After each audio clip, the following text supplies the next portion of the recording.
नमस्कार दोस्तों, कैसे हैं आप लोग? आज मैं डिस्कशन करने वाला हूँ एक न्यू आईपीओ के बारे में, क्योंकि मैं हर बार की तरह इस बार भी मैं आईपीओ के बारे में चर्चा करूंगा। और मैंने आपको बहुत बार बता चुका हूँ कि जब मार्केट अपट्रेंड होते हैं तो उस टाइम में हर कोई कंपनी खुद को लिस्टिंग कराना चाहते हैं। तो उसी हिसाब से यहाँ पे एक नया आईपीओ आने वाला है दिसंबर माह में। और वो भी 3 तारीख से एप्लीकेशन स्टार्ट होगा। इस आईपीओ में अप्लाई करने का मौका दिया जा रहा है 3 तारीख से लेकर 5 तारीख तक। और इस कंपनी का नाम है विद्युत वायर्स लिमिटेड। तो नाम से आपको पता चल चुके हैं कि कंपनी वायर सेगमेंट में काम करते हैं, जो कॉपर वायर्स होते हैं, तो उसी के ऊपर कंपनी काम करते हैं। तो कंपनी का मेनली बिजनेस जो है वो वायर्स के रिलेटेड है।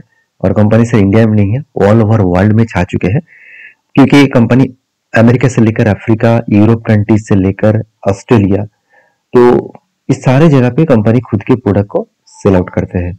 तो कंपनी के बिजनेस मॉडल के हिसाब से कंपनी एक पुराना कंपनी है।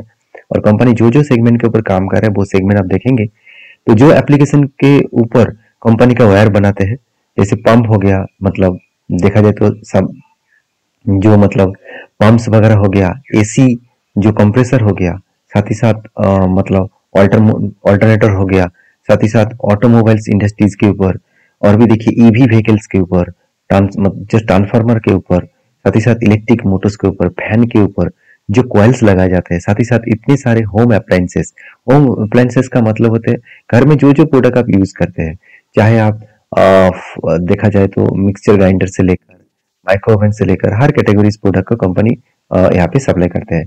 साथ ही साथ देखिए विंड मिल जो है उसके भी जनरेटर के जो मोटर केबल्स होते हैं, मतलब जो वायर्स होते हैं, वो भी कंपनी बनाते हैं। इसका मतलब वो इंडस्ट्रीज के ऊपर कंपनी छा चुके हैं। इस इंडस्ट्रीज बहुत स्ट्रांगली काम कर रहा है। तो मेरे हिसाब से एक अच्छा खासा यहाँ पे ग्रोथेबल कंपनी हो सकते हैं। तो कितना स्टेबल कंपनी है, चलो एक एक करके सारे डिटेल्स आपके साथ शेयर करता हूँ। तो सबसे पहले मैं कंपनी के इंफॉर्मेशन के ऊपर आ चुका हूँ, कंपनी के अपडेट्स के ऊपर। तो सबसे पहले मैं कंपनी के बारे में जानकारी बता दूं।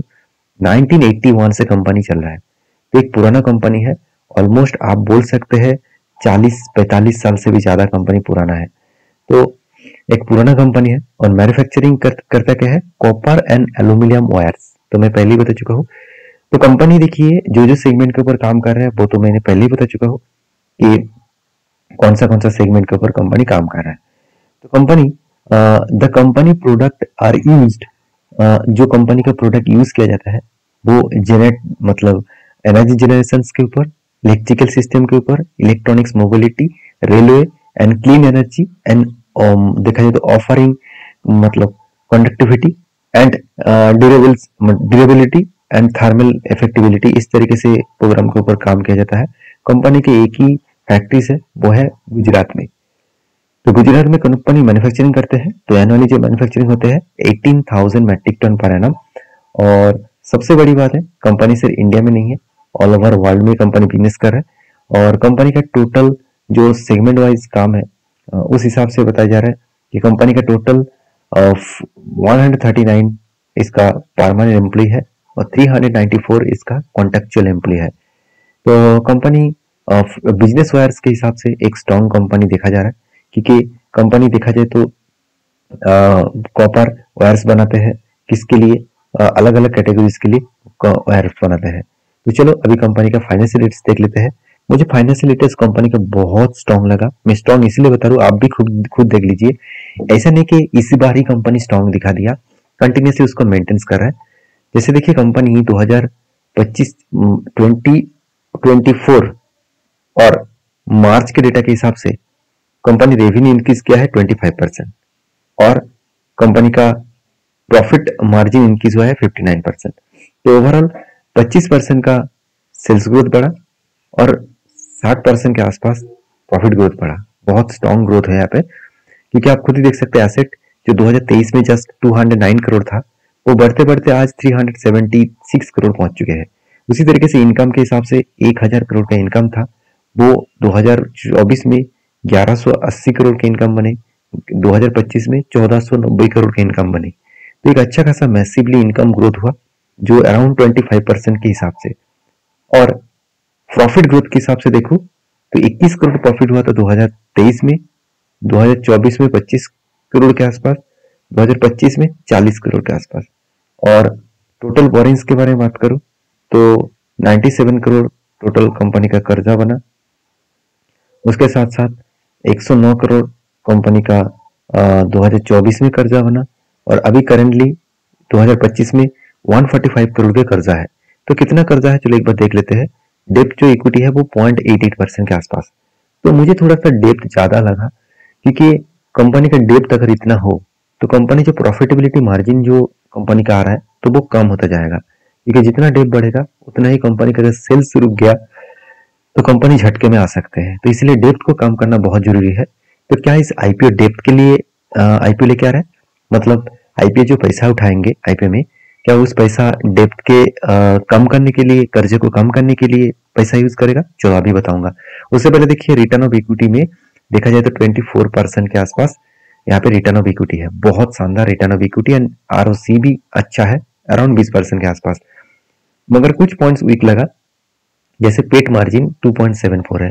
पेट मार्जिन कम होना कंपनी के लिए खतरा भी है, क्योंकि आप कितना भी बिजनेस कर ले, अगर आपका प्रॉफिट मार्जिन कम है, प्रॉफिट आफ्टर टैक्सेस मार्जिन कम है, तो टैक्स देने के बाद आपका प्रॉफिट मार्जिन कम हो रहा है, तो ये बहुत बड़ा दिक्कत में ले आ सकते हैं। तो टोटल मार्केट कैप 1100 करोड़ के आसपास है, तो एक बड़ा कंपनी बोल सकते हैं। और सबसे बड़ी बात यह है कि कंपनी के ऊपर जो अर्निंग पर शेयर है वो 2.55 के आसपास है। मुझे अर्निंग पर शेयर बहुत कम लगा। वैल्यूएशन के मामले में कंपनी का पी रेशियो 20 के आसपास है, मतलब एक न्यूट्रल है, ठीक ठाक है। तो अभी चलो कंपेयर करके एक बार देख लेते हैं कि इस आईपीओ के साथ बाकी कंपनीज का क्या डिफरेंस है।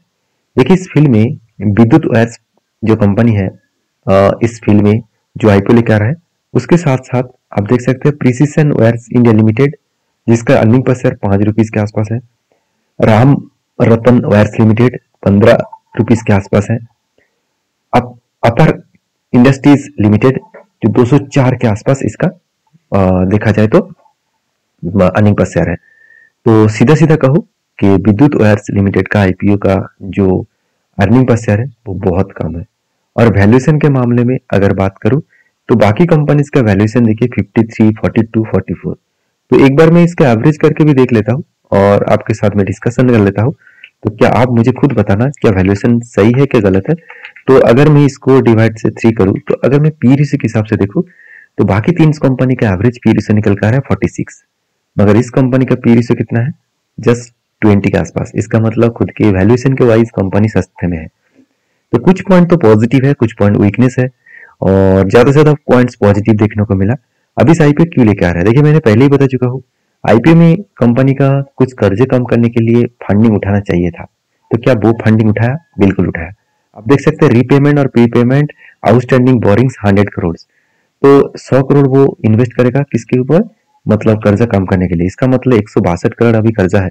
अगर 100 करोड़ यहाँ पे लगा दिया गया तो 62 करोड़ अभी कर्जा रह जाएगा, तो इसका डेप्थ ऑफ इक्विटी कम हो जाएगा, तो एक अच्छी बात है।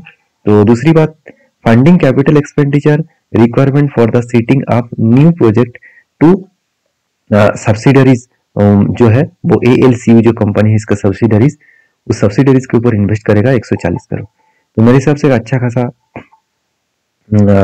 आईपीओ के हिसाब से पैसा उठाना जा रहा है। तो कितना पैसा उठाने वाला है चलो वो भी देख लेते हैं। अगर मैं टोटल फिगर आउट को देखूं तो मार्केट से वो 300 करोड़ उठाने वाला है। उनमें से 275 करोड़ के आसपास बिजनेस में इन्वेस्ट होगा, जस्ट 26 करोड़ प्रोमोटर के जेब में जाएगा। ये बात मुझे बहुत स्ट्रांग लगा, क्योंकि ज्यादा पैसा अगर बिजनेस में इन्वेस्ट हो रहा है तो बिजनेस को ग्रोथ कराने के लिए हो रहा है। तो ज्यादा पैसा अगर प्रोमोटर के जेब में चला जाता, अभी प्रोमोटर कौन है, जो लोग नया है उसको बता दूं, प्रोमोटर एक्चुअली जो लोग इन्वेस्टर है, मान के चलिए कोई भी स्टार्टअप है उसके ऊपर मैं इन्वेस्ट कर दिया, उसको फंडिंग किया, तो इसका मतलब मैं प्रोमोटर बन गया, मेरा भी स्टेक हिस्सा है। तो मैं क्या कहूंगा, मुझे हिस्सा चाहिए तो इसलिए आप स्टेक बेचिए, उससे मुझे फायदा मिलेगा। इसलिए आईपीओ लेके आते हैं बहुत सारे कंपनीज, खुद को स्टेक बेचकर भागना चाहते हैं। तो ये कंपनी ऐसे नहीं किया, कंपनी का तो स्टेबिलिटी है।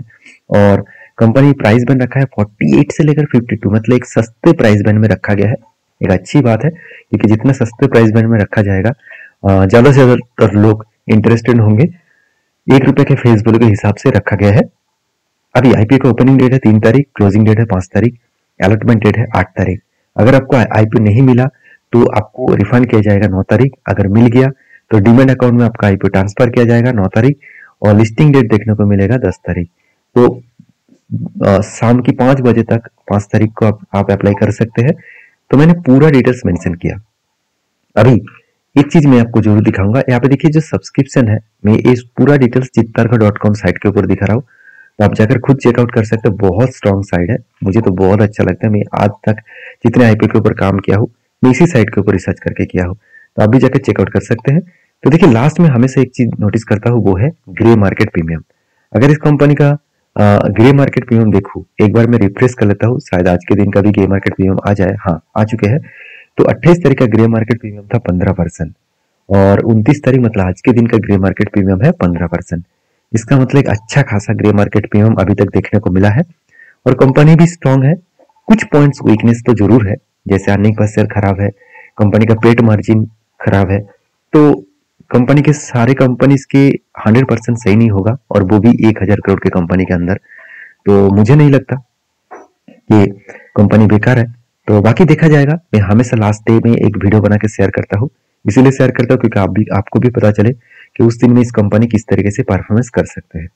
बाकी आपके क्या ओपिनियन है जरूर कमेंट्स करके बताना। वीडियो अच्छा लगे तो प्लीज लाइक करना। Thank you.